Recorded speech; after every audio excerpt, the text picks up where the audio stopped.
Thank you, Madam Assistant President.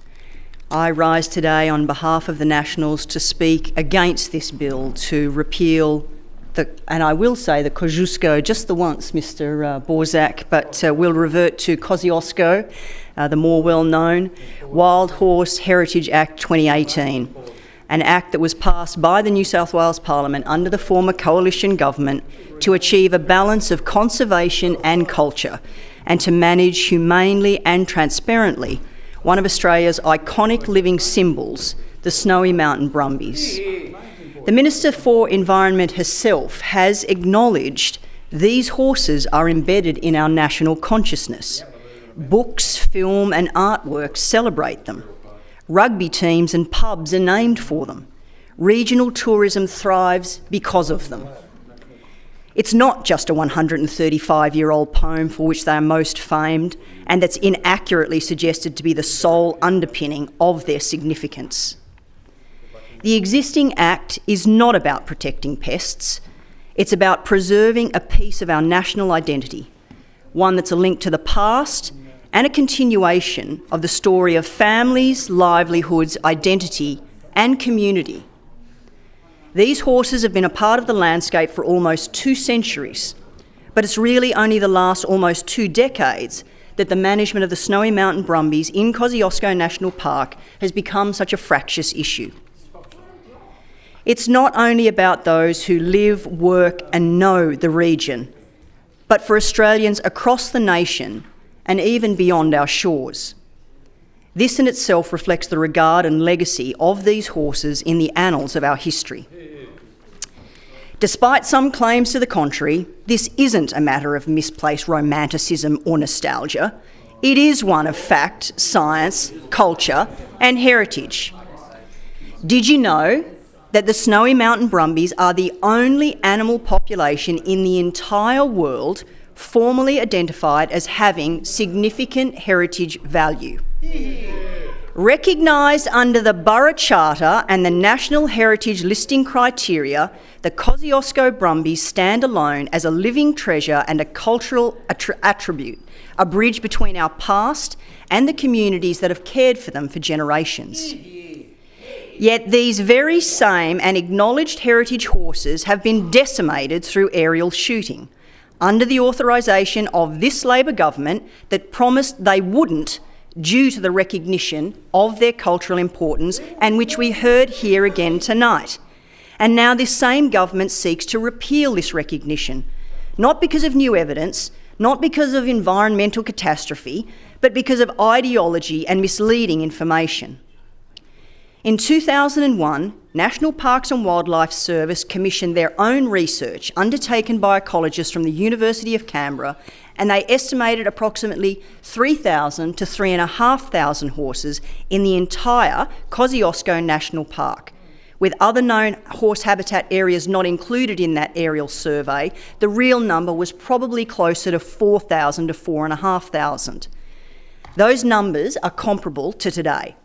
And yet back then, there was no claims of a scourge, no call for eradication. They then drafted the 2003 Horse Alpine Management Plan, which made that clear. It proposed the removal of a tiny number of horses from alpine locations above 1,800 metres and the immediate feeder areas only. National Parks and Wildlife Service ensured that the local community were involved in developing that plan, as well as including local volunteers who helped them to trap the horses. How things change. National Parks and Wildlife Service has acknowledged that the rest of the park where Brumbies inhabited had been historically former grazing runs, mining areas and snowy hydro corridors where horses had existed for generations. Then came the 2003 bushfires, which killed a large percentage of them. The local residents adjoining the park have long recognised that the Brumbies bring other benefits: keep dense bush and grasslands open, reduce fuel loads and maintain the character of the high country. These horses are not invaders, they're descendants of the stock that helped open, support and sustain this country. Just say thank you.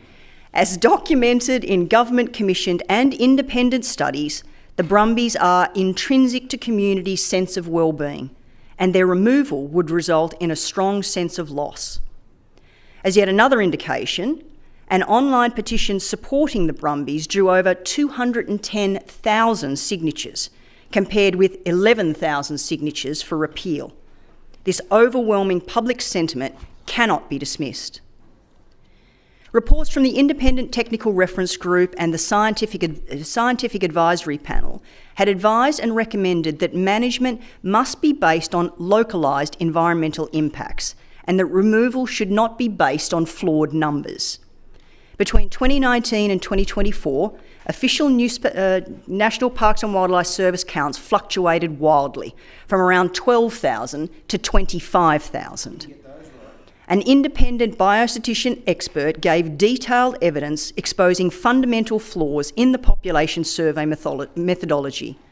Her testimony highlighted that the aerial survey model was both statistically unsound and, in many cases, biologically implausible. If the government is basing lethal management on not only flawed estimates, but goes against its own scientific evidence, that's not science, it's administrative convenience. I say again, it wasn't local advocates or politicians who declared the Brumbies heritage icons. It was National Parks and Wildlife Service own commissioned independent consultants. In 2014-2015, they engaged Context Proprietary Limited and GML Heritage from Victoria to undertake an independent assessment of wild horse values within the Kosciuszko National Park. Their report found that the Brumbies met 5 of the 9 National Heritage Listing criteria under the Australian Heritage Commission Act 1975, when only 1 criteria is needed to qualify for National Heritage Listing.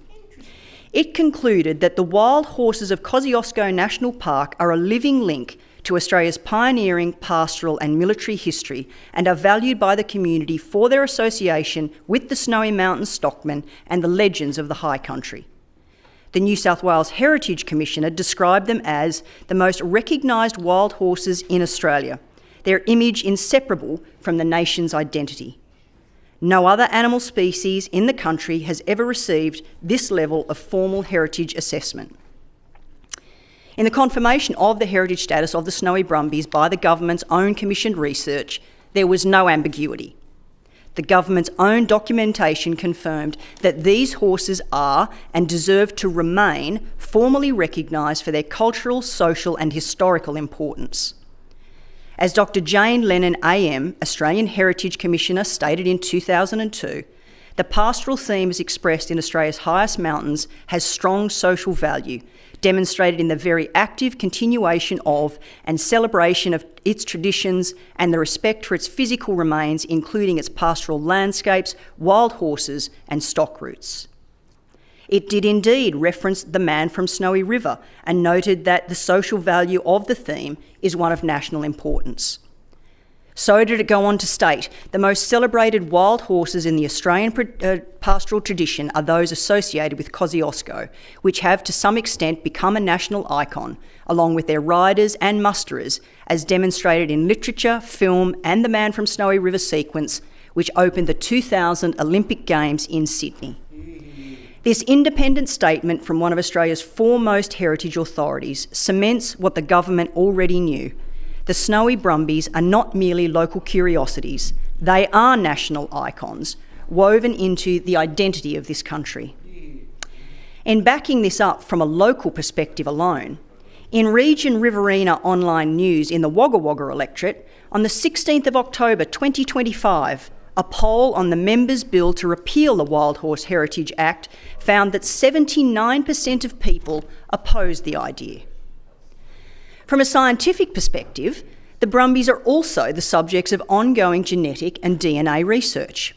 The University of Sydney and international institutions have collected and stored Brumby DNA in an international biobank for global study. That research demonstrates that Australian Brumbies carry unique and valuable genetic lines, closely linked to rare Iberian breeds. This is heritage in every sense: cultural, historical, and biological. Where we are now is part of this much longer story that reaches back at least as far as 2008, when the Labor government introduced a management plan in relation to wild horses. That 2008 plan focused on population targets.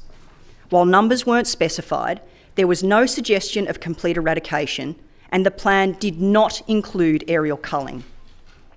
This, of course, followed the hugely controversial October 2000 aerial cull by National Parks and Wildlife Service of horses in the Guy Fawkes National Park, approved by Labor, with many left wounded and dying where they fell. Yet another often overlooked aspect is dead horse carcasses lying everywhere, including waterways, not being terribly environmentally friendly. The Guy Fawkes incident was similarly stated to have been an effort to reduce the impact on the park's vegetation, and instead it sparked a massive wave of public outrage and even threats of a court case. The RSPCA, after reviewing the operation, condemned the cruelty involved. The fallout was such that the Labor government imposed a blanket ban, apparently permanently, on the aerial culling of horses. The 2018 legislation was formulated after considerable public engagement, consultation, review, and careful crafting. The Kosciuszko Wild Horse Heritage Act 2018, which provided the legal framework for the Kosciuszko National Park Wild Horse Heritage Management Plan, set a figure for the target population to ensure balance, no more than 3,000 horses by 2027. Independent assessments, National Parks and Wildlife and the Minister for the Environment have now all confirmed that the horse population is below that figure, and in light of the fact there was another 2 years for this target to be reached. In other words, the management plan in place is working, with every chance it would still have done the same without the backflip on aerial culling, given the length of time still available for following the plan as outlined. This management strategy, one born of hard-fought consultation, review and planning, with the goal of balance and respect for both environment and heritage, is succeeding and is now in such a position this could easily continue to be maintained. While attention fixates on the few remaining horses, Kosciuszko is under far greater threat from deer, pigs, wild dogs, foxes and cats. These pests cause significantly more damage and must be the focus of priority management when it comes to environmental protection.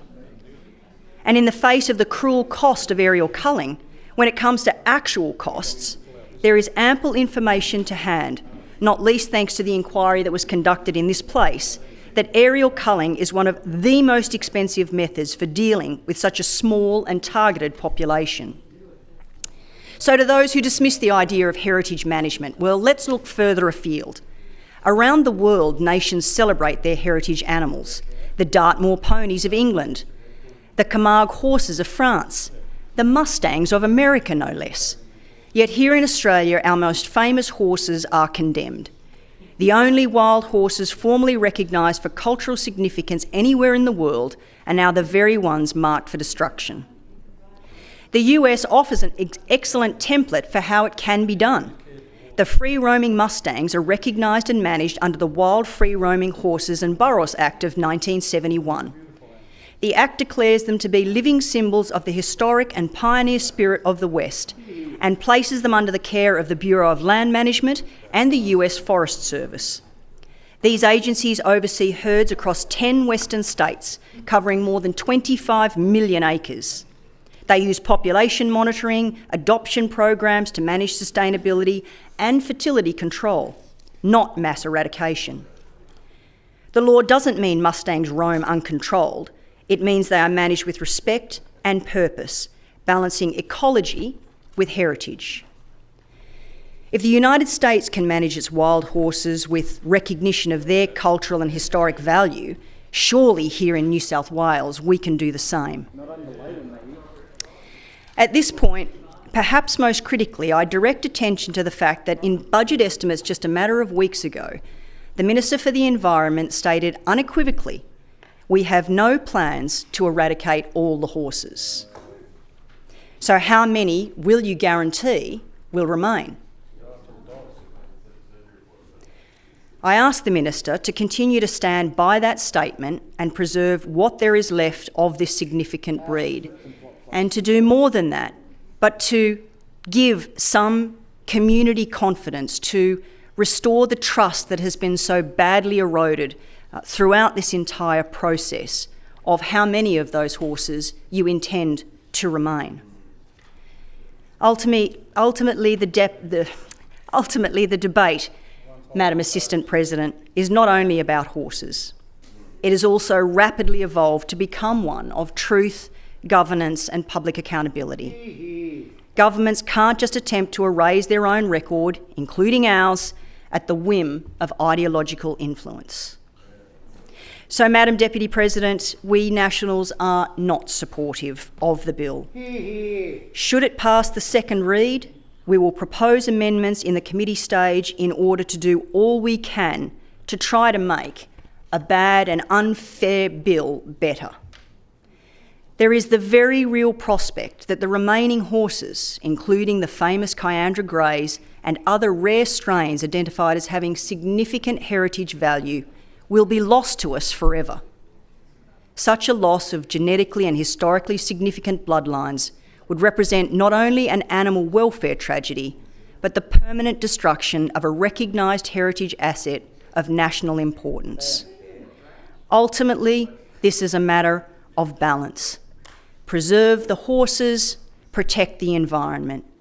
The Kosciuszko Wild Horse Heritage Act 2018 is not a token gesture.